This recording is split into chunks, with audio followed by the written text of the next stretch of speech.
Hi guys, Mike Tamayo here with Backscatter, underwater video and photo, here today with the CNC YS-D1 and new fiber optic cable Type 2. Now, this probably came to your home or office and you're excited to get playing with it. Let's go ahead and open it up and see what we need to do. So when you first get the box, you're going to notice there's some important documentation and paperwork. Take care to read through all this material as it'll give you tips and tricks on using the strobe and setting it up. You also get some included lubricant, an Allen wrench, and some bolts. And we'll get to those in just a minute. Everything is packed neatly, including a 120-degree diffuser and a 100-degree diffuser. These are great for using with wide-angle scenes to help soften the light. Now when you're shooting with the strobe, each one's going to lose a little bit of light, so keep that in mind. It also comes with a handy lanyard for attaching right to your cap, so you put it on the strobe without worrying it's going to fall off into the distance.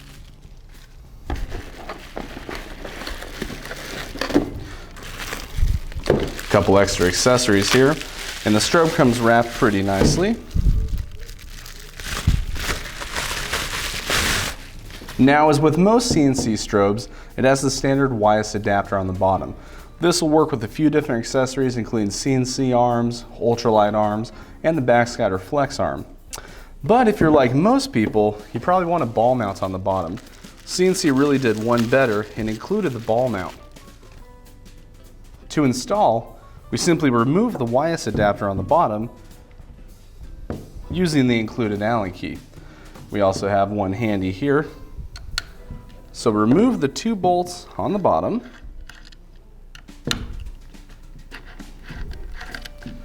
Don't lose them, set them aside.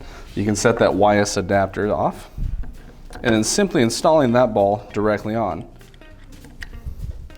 This helps save you a couple bucks and gives you a secure way to attach it to your ultralight style arms.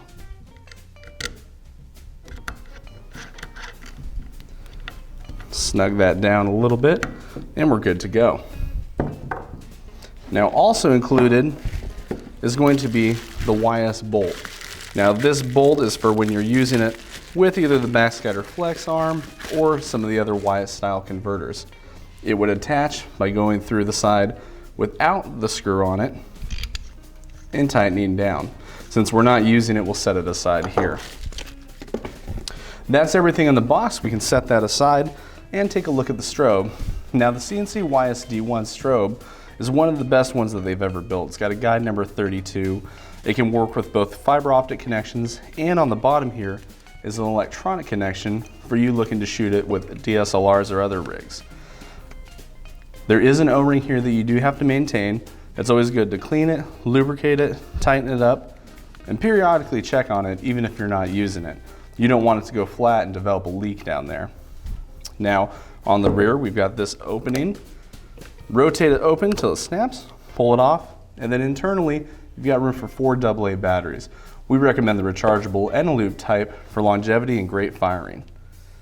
Now, to close it up, simply align the arrow with the dot and the dot in the open position, press down firmly, and rotate it until you hear a snap and the two triangles line up with each other. That means it's locked and you're ready to go. Now, as for controls on the backside here, you have a couple different dials. The first dial is going to be your power dial. Now looking at this here, you've got 4 different positions rather. You've got off, 2 lightning bolts for cameras that are using a pre-flash, a single lightning bolt for older cameras without a pre-flash or manual on some of the small Canon point and shoots, and TTL mode. Now one feature that's different about the YS-D1 compared to other strobes is usually in TTL mode, the second dial, which controls your power, doesn't have any functionality. TTL controls it all. With the YS-D1, one feature you'll notice is that at the 0 position, you're getting the true TTL, and that's what the camera thinks it should be shooting. You also can make some adjustments, about 1.5 stops in either direction. If you notice your TTL is a little hot, you can turn it down slightly. If you notice it's a little cold, you want a little more power, just go ahead and bump it on up. This also acts as your power output, so when you're in any of the manual modes, rotating this dial is going to change your power. Now, a lot of people wonder, I've got it here, I want to connect it fiber optically. Where does it go? On the bottom of your strobe, you'll notice you've got 2 different holes. This clear one and under this trap door, the one with the sensor inside of it. This is where we want to attach our fiber optic cables. If you put one in the other one, you can use it to daisy chain the flash to another strobe, but you won't be able to fire it from the camera. So, open up our new fiber optic cable from CNC. Both ends are going to be the same, so it doesn't matter which one you connect to the housing or the strobe, but simply open the trap door, press firmly inside, and you're good to go. Now it can take a little bit of force at first, but eventually they soften up and it makes it a little bit easier to do. But do make sure that it's in the black one, or else you won't get any firing capability. Now we're ready to go. And that's it, guys. Just a real simple, easy installation video of the new YS-D1. Hope you enjoyed the video. We'll have plenty more to come. And as always, feel free to visit us at backskyr.com or give us a call. Happy diving.